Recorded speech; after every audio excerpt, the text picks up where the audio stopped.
everybody else got.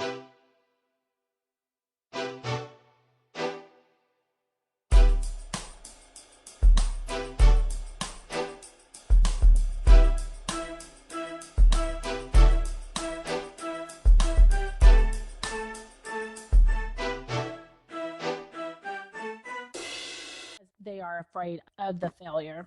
Okay, so let's talk first about like when you get a winner's mind. One of my favorite winner's minds, and this is probably going to shock people, but somebody who I thought always kept a winner's mind was Marion Barry. Oh gosh. I mean, the dude died an elected official in his early 70s, still high on cocaine. And then you ask him how he's doing, and he's like, I'm winning. That's Right. what I'm doing. That's one of my favorite things is when I was watching the documentary about that dude and he's running for like, I think it was like city council years after he was all of the embarrassments. All the embarrassments.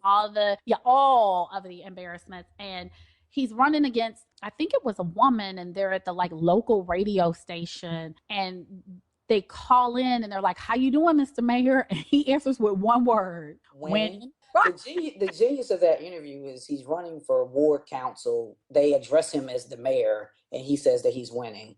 And he went on to win that race, I might add. I believe held that office when he died. That is correct.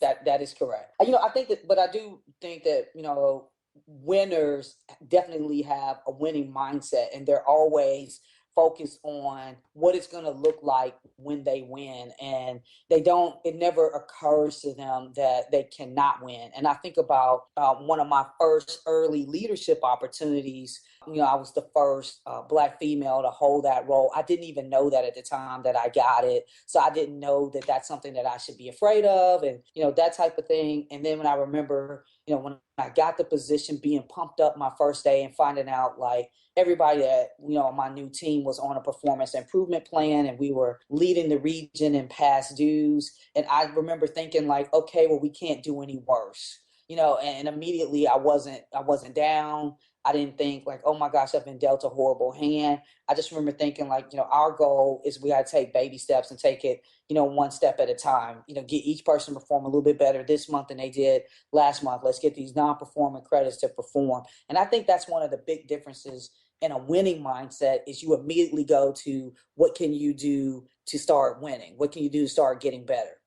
Yeah, I think that's a great point. And I do think that sometimes, like you said, the sort of not having too much historical information or background on your task can make you unafraid and can keep you from having that failure. So one of the things I always think about winning, and I did take some notes for this one because I wanted to make sure I didn't forget, was that winners know that it's a marathon, it's not a sprint. So part of, I think, what makes you willing to step out, be fearless, take a shot, or as Wayne Gretzky says, you miss 100% of the shots you don't take. So you can never make the shot that you're afraid to take. And so keeping with that, if you understand that it's a long journey ahead of you, it's not just this one opportunity. And if you don't seize it, your career is done. If you don't get this promotion, you're done. Like it can just end up being a stepping stone on the way to whatever you're actually trying to achieve.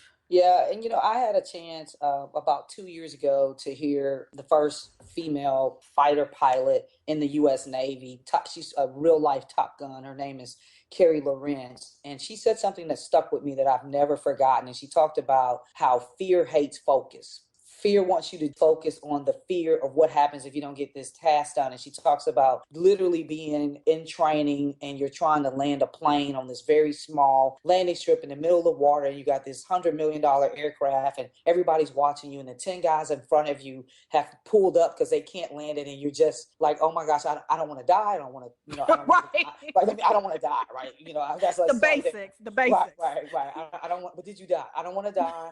I don't want to crash the plane. I'm the only woman in here. And she says you have to block that out and be focused on just landing the plane and nothing else. And that quote stuck with me. Fear hates focus.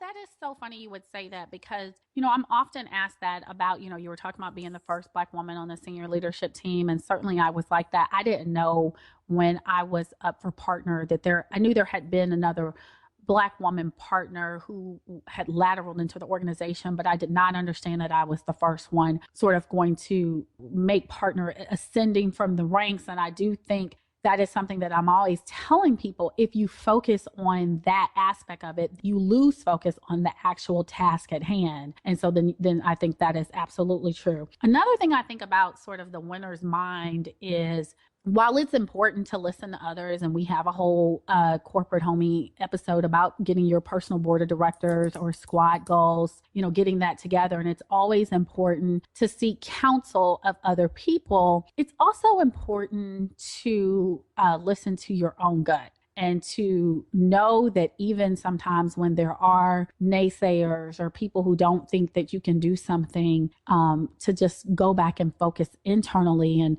sometimes I think you can have too many opinions, so much so that your mind and your spirit are clouded, and then you aren't really clear about what your own judgment is in a situation. So I think winners know how to block all the noise out, when they're getting ready to take the shot. I always think about that. And whenever you're at a big game and there's so many people screaming and chanting, and some of them are chanting for you and some are chanting against you, and it's time to make the free throw, and the real champion, the real winner, knows how to isolate all that noise, go internally and make the shot.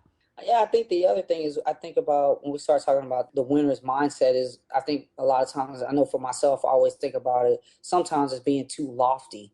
And I like to try to think about little small things I can do on a daily basis to get that winner's mindset muscle, if you will, going. And it can be little things, right? I mean, that can look like, for some people, that's one more rep or 5 more reps in the gym as they're lifting weights. That's another minute and a half on the treadmill that you didn't plan on doing. I think professionally that looks like, what? I was planning on leaving at 5 o'clock today. I'm going to write one more email. I'm going to respond to, make one more prospect call. That's one more thing. And I think those are ways on a small, granular basis, on a daily basis, you can start exercising that winner's mindset. And then what happens is you find that you're pleased with yourself. Okay, I didn't think I could do 10 reps. You killed it today. You did 13. You did, instead of doing 10. You said you could only run this many minutes without stopping. You did an extra minute. And then you start to believe in yourself. And it's the same thing at work with, things that you're doing professionally. Yeah, that I try to do that too. If I'm going to have a big meeting or I have a big trial or